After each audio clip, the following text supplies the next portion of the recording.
You are watching Grace Television.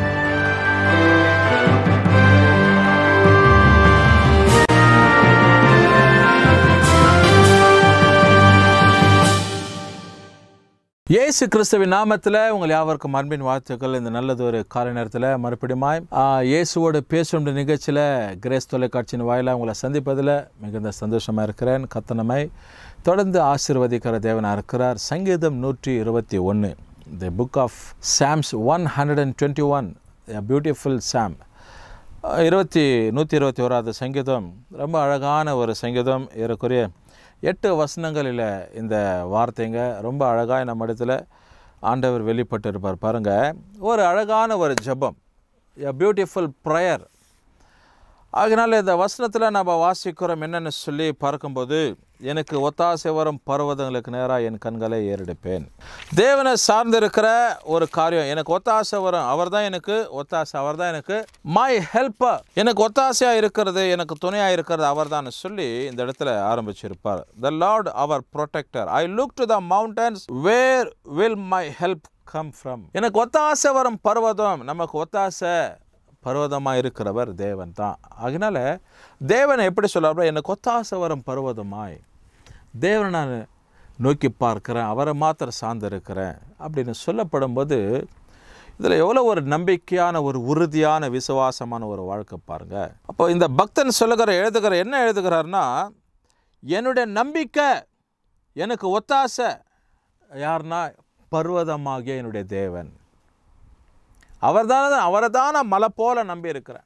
இப்போ சொல்கிறோம் இல்லை, ஏதாவது ஒரு உதாரணத்துக்கு நம்ம சொல்கிறோம், ஒரு கடனை யாருக்கிட்டே கேட்க போகிறோம், ஒரு திருமணத்துக்கோ இல்லை ஒரு முக்கியமான ஒரு நிகழ்வுக்கோ கடனை கேட்க போகிற, ஒரு வேலைக்கு பணத்தை கட்டணும், அதாவது ஆர்மிக்கு போகிறாங்க அதுக்கு ஒரு பணத்தை கட்டணும், ஒரு MBBS படிக்கிறாங்க, ஒரு நர்சிங் ஒரு பணத்தை கட்டணும் போது நபர்களை பார்த்து சொல்லுவோம், நாத்தனாரையோ இல்லை மச்சினையோ இல்லை அதாவது குடும்பத்தை சார்ந்து இருக்கிற உறவுங்களை, அண்ணனையோ தம்பியோ அக்காவையோ தங்கச்சியோ பார்த்து சொல்லுவோம்மா, உன்னை தான் நான் மலை போல் நம்பின்னு இருக்கிறேன், அதனால் கை விட்டுட்டு போகிறேம்மா, ஏமாத்திர போகிற அப்படின்னு சொல்லி என்ன பண்ணுவோம், ஒரு தமாசு வாக்கில் நம்ம என்ன பண்ணுறோம், அவங்களுக்கு வேடிக்கையாக கூட சொல்லிவிடுறோம். அப்படி இந்த வேடிக்கையான்னு சொல்லப்படுறதுக்கு மாறா உறுதியாய் தேவனை மாத்திரம் சார்ந்து அப்படின்னு சொல்லப்படுகிற ஒரு காரியம் தான், ஒரு விண்ணப்பம், ஜபம் தான் இது. பாருங்கள், உங்களை தான் நான் மலை போல் நம்பியிருக்கிறேன் அப்படின்றமே. அப்படி இந்த மனுஷன் எழுதியிருக்கிறாரு, எனக்கு ஒத்தாசை வரும் பர்வதங்களுக்கு நேராக என் கண்களை ஏறெடுக்கிறார். அப்போ தேவன் தான் எனக்கு ஒத்தாசை, அவர் தான் எனக்கு, அவரை மாத்திரம் நான் அப்படியே மலையாட்டம் நான் நம்பியிருக்கிறேன், அவர் தான் எனக்கு உதவி செய்வார் என்று சொல்லி எழுதப்பட்டு இருக்கிற ஒரு காரியம். அப்படி நம்முடைய ஒத்தாசை எங்கேருந்து வரும்னா, வானத்தை நம்ம நோக்கி பர்வதமாக இருக்கிற நம்ம தேவரை நம்ம சார்ந்து நம்ம தேடும் போது தான் நமக்கு அதுதான் ஒத்தாசை. அப்படி இங்கே சொல்லப்படுகிற ஒரு காரியம் என்ன அப்படின்னும் போது, நான் குறிப்பாய் ஒரு விசுவாசத்தின் காரியத்திற்காக உங்களுக்கு நான் சொல்கிறேன் பாருங்கள். நம்முடைய ஒத்தாசை கிழக்குலேருந்து மேற்குலேருந்து வடக்குலேருந்து தெற்குலேருந்து இல்லைங்க. ஒரு ஊழியம் செய்கிறாரு, இல்லை ஏதோ ஒரு நம்பிக்கையான ஒரு காரியத்தில் இருக்குன்னு அவங்க ஒத்தாசை கிழக்குலேருந்தோ மேற்குலேருந்தோ வடக்குலேருந்து தெற்குலேருந்து இல்லை, வானத்தை நோக்கி, வானத்தில் விட்டு இருக்கிற அந்த பரம தகப்பனை நோக்கி, ஆண்டவரே உம்மைதான மலை போல நம்பி இருக்கிறேன் அப்படின்னு சொல்லப்படுகிற ஒரு காரியத்தை தான் இந்த இடத்துல மையமாக எழுதப்பட்டு இருக்கிறாரு. பாருங்க, வானத்தையும் பூமியும் உண்டாக்கின கர்த்தரிடத்துலேருந்து எனக்கு ஒத்தாசை வரும். கிழக்குலேருந்து மேற்குலேருந்து வடக்குலேருந்து தெற்குலேருந்து இல்லைப்பா, வானத்தையும் பூமியும் உண்டாக்கின கர்த்தர், அவரை தான் நான் மலையாக நம்பிட்டு இருக்கிறேன், அவரை தான் நான் சார்ந்திருக்கிறேன், முற்றிலும் அவர் மேலே தான் நான் நம்பிக்கை இருக்கேன், அவர் தான் எனக்கு ஒத்தாசை அனுப்புவார், அவர் தான் எனக்கு ஈடு கட்டுவார், அவர் தான் எனக்கு நன்மையை கொடுப்பார்னு சொல்லி எழுதப்பட்டிருக்கிற. அடுத்து சொல்லப்படுகிறது, இப்படி நான் நம்பி இருக்கிற என் தேவன் என் காலை தள்ளாட விட்டார். எனக்கு காலை என்ன பண்ண மாட்டார், தட்டி விட மாட்டார். என்னை காக்கிறவர் என்ன பண்ண மாட்டார், உறங்கவே மாட்டார். ஒரு குழந்தை பலவீனமாக இருக்குதுன்னா அந்த குழந்தைய எங்கேயோ ஒரு மூலையில் கடத்திட்டு தாயானவளோ தகப்பனோ அப்படியே சொந்த இஷ்டமாக தூக்கின்னு இருக்க மாட்டாங்க. அந்த குழந்தைய கண்ணும் கருத்துமாக பார்ப்பாங்க. அந்த குழந்தை என்ன பண்ணுது, அதுக்கு எத்தனை முறை இருக்குது, அது பால் எடுக்குதா, அதில் ஏதாவது வயிற்றுப்போக்கு உண்டாக்குதா, வாந்தி எடுக்குதான்னு சொல்லி என்ன பண்ணுவாங்க? கண்ணு கருத்தமாக அந்த பிள்ளை தூங்குதா, மூச்சு இறைக்குதான்னு சொல்லி என்ன பண்ணுவாங்க?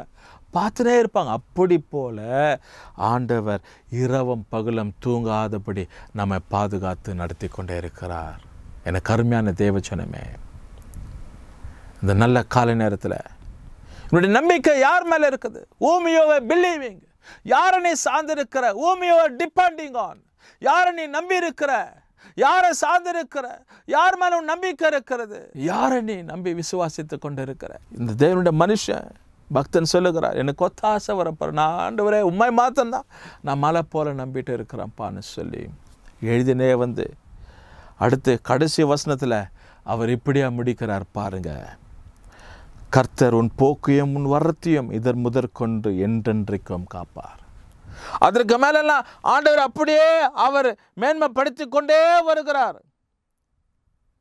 இதோ இஸ்ரவேலை காக்கிறவர் உறங்குவதும் இல்லை, தூங்குவதும் இல்லை. கர்த்தர் உன்னை காக்கிறவர், கர்த்தர் உன் வலது பக்கத்தில் உனக்கு நிழலாய் இருக்கிறார். பகலில் வெயிலாகிலும் இரவில் நிலவாகிலும் உன்னை என்ன பண்ணதில்லை, சேதப்படுத்துவதில்லை. கர்த்தர் உன்னை எல்லா தீங்குகளுக்கு விலக்கி காப்பார். அவரே உன்னை ஆத்துமாவை காப்பார் அப்படின்னு சொல்லி இந்த 8 வசனங்க ஒரு குறிப்பிட்ட இந்த குறுகிய இந்த நேரத்தில் நமக்கு ஒரு மேன்மையை உற்சாகத்தை கொடுக்கணும்.